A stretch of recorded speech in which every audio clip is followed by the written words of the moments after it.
Con la pandemia, evidentemente, se redujeron las visitas, incluso obligando a su cierre temporal, y esa ha sido la excusa perfecta para que la Dirección General de Cambio Climático decidiera no abrir nuevamente el centro, mientras sí que se ha hecho con otros desde Semana Santa. Parece ser que desde la Dirección General quieren darles una nueva reorientación, que nadie sabe muy bien en qué consiste. Nadie entiende tampoco el empecinamiento en mantener cerrado ese centro de interpretación, y entendemos que la decisión obedece única y exclusivamente a criterios políticos, y entonces es cuando nos surge la pregunta de si se cerraría este centro si el alcalde no fuera del PP. Una vez más queda en evidencia el nulo interés que la Directora General de Cambio Climático y Educación Ambiental tiene por promover, favorecer e incentivar las visitas a este centro y a otros similares.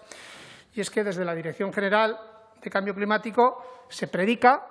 pero no se da ejemplo. Cerrando servicios en los pueblos, suspendiendo actividades en el medio rural, está claro que lo que hacemos lo que hacen es favorecer la pérdida de población. Si lo poco que tenemos en nuestro territorio nos lo quitan